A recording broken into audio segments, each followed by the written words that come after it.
Hello, everyone, and welcome to the Go Hold on, Home hold on, hold on, hold on, hold The on. Hammer Henner. Said Try it do my again. thing.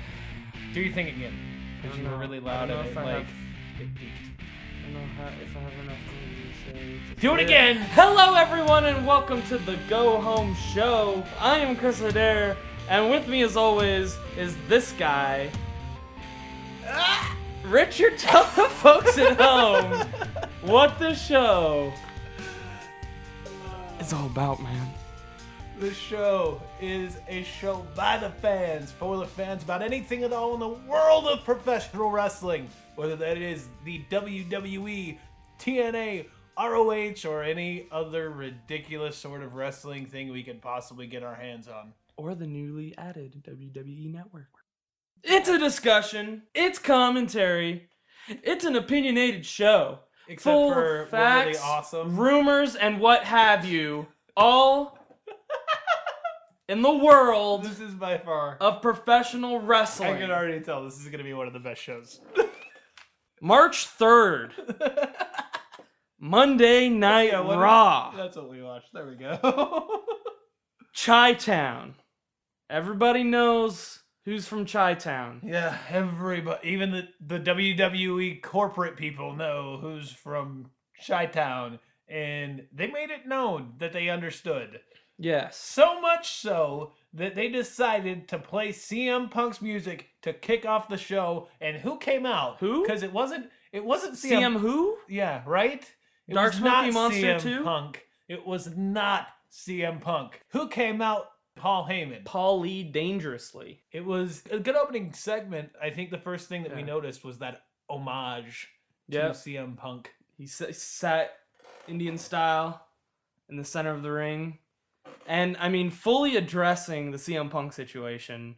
And then you could tell he was being pretty real up until he said, I blame it on you, the fans. And that's where Yeah. he went into He heel went mode.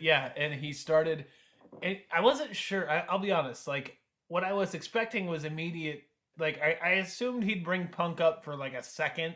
I expected it very quick at CM Punk onto the Undertaker. That's what I expected. And they sort of did that, but they in did. a drawn Yeah. out. And Yeah. that was, and I mean, I guess if anybody's gonna do that, have Paulie do it. Yeah. Paulie, fantastic on the mic. It was a great For promo, sure. in my opinion. I Yeah. usually want to like punch him in the mouth, Yeah. and I didn't want to do that so much. Like, Paulie's one of those guys who pulls you in and keeps you there until he stops talking. it just, I mean, it was so good, so direct Yeah. on every level. And this segment was so good that Brock Lesnar didn't break once. Didn't Yeah. fail a promo. Like, I think we should just stop the show there Yeah. because, I mean, That's the show, ladies and gentlemen. Did the Go Home Show sell it for you? hit us up on Twitter. We'll see you later. So Brock Lesnar makes his statements. He said that people have tried to beat The Undertaker, Shawn Michaels, Triple H, and of course CM Punk. All three men have tried and failed. Yeah. And then it's like, oh, Brock Lesnar, he leaves the ring and, whoa, hey, Marcus Henry comes out. He wants revenge. He storms the ring. Brock and Mark Henry collide. Brock Lesnar trying to get the upper hand, but Mark Henry putting him down. Finally getting to the other side of the ring where the commentary table is. Brock Lesnar lifting him up for the F5 and putting him through the commentary table. I feel it's really, really ignorant of them to give Brock Lesnar a rivalry when we know darn well he's not going to be in a match on Raw. It's just so that you can showcase Brock Lesnar's ability. He just lifted a 400-pound man on his shoulders and threw him on the ground Yeah, no. I don't. through a table. Whatever. It's a show of strength. Whatever. It's keeping him relevant. That's really all Yeah, it's doing. like, I know, but To be real technical with you. It's yeah, just, no, and yeah. I get that, but like, there's other ways to do it. What's next? First match on Raw, it was the Usos taking on the New Age Outlaws for the Tag Team Championships. And ladies and gentlemen, the new Tag Team Champions, Uso! Yahoo! I think this is big things. Yeah. Definitely. I don't know. It's a long time coming. Yeah. I wish I would have paid more attention to the pop when it happened. But Dude, the crowd went nuts. like it makes me wonder now, like what's happening with the Outlaws. The Outlaws basically, Road Dogg has his thing where he goes in, oh, you didn't know? And then it's me, it's that D-O double G. He didn't do any of that tonight. He's like, I don't think Chi-Town deserves my catchphrases. The crowd just turns on the New Age Outlaws. And so that was a really great way to get instant heat right before they lost the titles, giving the Usos that little boost. Get Chi-Town behind the Usos if they weren't already. They've done a really good job of getting people behind the Usos. I was definitely pleased with that decision, as surprising as It was definitely unexpected. Yeah, which go WWE. But you want to know something? I did feel like this entire show kind of felt like they were packing it full on purpose yes, in order to kind of like, oh, the CM Punk thing isn't here. That's not there. But Yes. there's the tag team new champions, and oh, Brock Lesnar, and oh, Batista and Debray and him going crazy, like just yeah, no, as full as airtight. they could. Yeah, let's leave no time for dead air. Right. What's next? Big E taking on Cesaro. Cesaro going right into it, like Yeah. getting the stuff in, as they say. Yeah, And then all of a sudden, Swagger comes in, attacks. What the hell? all about the strength. And then him and Cesaro, Swagger and Cesaro getting a little spat Yes. as they did last week. And then later on in the night, it'd be Big E versus Swagger. Cesaro not even letting Swagger get a move in. It was go time right on the upset, hitting the neutralizer, getting into a bigger spat, and Zeb's like, whoa, hold on there. Yeah. Like, let's break this up. You help him up. Like, be men. Don't be little boys bickering. Pick him up, hug it out. Like, Yeah. be a man instead of this childish bickering. Yeah. I mean, and it was good. It's a good way to break up the tag team if they're gonna do it. Like Yeah. they're adding the conflict, and that's good. It's They're conflict that isn't so resolute so quickly. Yeah, Like, exactly. a la the primetime players, a la the crime time. Every other tag team ever. It's always like, Yeah. oh, one guy turns on him and it's my time. Game over. And it's Yeah. like, Yep. that happened. That worked with Shawn Michaels and Marty Jannetty back in the 80s. Not so much in 2014. Yeah. Okay. Yeah. The Wyatts versus the Shield 2. And holy crap, Yeah. what a match. Just to break it down really quick, typical match for those two teams. A+ performance as always, I would say. The big thing that happened in this match, of course, there was the friction in the Shield. Yeah. Dean And- Ambrose getting in trouble, going for that tag. Seth Rollins is right there. Reigns is out on the ground. Seth Rollins, Decides he wants to take off. he takes off and he's And- like, I don't want to deal with this Yeah. crap anymore. The words he used was, "I can't be the glue that holds this together." Yeah. And him and Roman kind of did their thing for a second. Roman went back, and so it was Roman and Dean Ambrose there for a minute, and they were doing okay. They were actually working as a team. Yeah, and it was good. Kind of like crunch time. We need to work as a team or we're going to lose this match. Yes. And I do want to say Roman Reigns' catchphrase for this match was, "What are you doing?" Because he was doing it. He said it to Dean like multiple times because Dean was screwing up and being like a weird drunk. Yeah. Dean, you're drunk. Go home. Yes. And then when Seth just decided to walk out, Roman Reigns like, "What are you doing?" Yes. And I mean, numbers game did catch up. Yeah. It was the Wyatts. Wyatts who came out on top there. Bray Wyatt hitting the Sister Abigail on Dean Ambrose. Yes. I would say to expect more shortcomings with the Shield in the future. And what we've been talking about in the past, like our predictions about what might happen, totally changed after Yes. tonight's Raw. Like, Yes. we thought it was going to be Dean Ambrose versus Roman Reigns at WrestleMania. They could make this a triple threat, brother. It's possible. Work it out kind of a thing. Yeah. I mean, Triple I don't threat. know. It's really up in the air. Christian taking on the Great White Sheamus. This match, it was a good match. Like, textbook, a lot of good back and forth. Only problem is the crowd wasn't invested in it, and quite frankly, I tuned out a few times. Both of us were not too invested in this match. I think really the only thing that brought interest back into this rivalry, if that's what we're calling it, Sheamus was backstage, and Christian After he won the match. Yeah, after he won the match, he's backstage. I think it was an interview. Yeah, with Renee Young, and Christian attacked him. Just went like absolutely nuts, just berserk, crazy. And I mean, Christian killing it on the heel side of things. Fantastic job on that sense. But honestly, I think, I don't know, like this rivalry really doesn't do much for me. I wish that there was more of a war of words. I feel like both guys can go on the mic, especially Christian. Oh yeah, absolutely. So I think if those two guys kind of did a war of words, I think you know, start poking the bear sort of a thing at each other.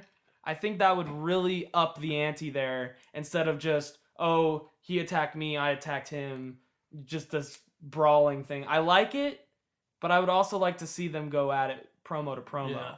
What's next? D-Bry calling out Triple H. So D-Bry comes out, he says, listen to the people. They have a voice. They know what's going on. Triple H and Stephanie come out, they're like, oh, Brian, you're such a great little talent, and your great little dreams. And Triple H pulls the B+ card again with the thumbs up. That's the way he denied the challenge this week. Was I don't want to lace up my boots for a B+ guy. I mean, B+ is really good. I mean, you're better than all these people out here. Yeah, B+. This is the kind of war words that I'd like Sheamus and Christian to get into. Yes, absolutely. But a great line that D-Bry spat out was, because Stephanie McMahon was talking, giving him trash, and he's like, maybe you should put Triple H's trunks on, and Triple H can put on your skirt, and you and I could have a match. Yes. That was a classic. That was a good time. After that, Kane comes out, and D-Bry goes right after Kane, takes him out, starts wailing on him. Security! Yes. As Stephanie says, security! It was Jane's idea. Or something. Yeah. So next match, Del Rio's in the ring, and we hear a vroom, vroom. Yeah. And out comes Aaron Paul, the star of Need for Speed and Breaking Bad. Whoa. Well, I'm getting there. They pulled the car in, did the thing.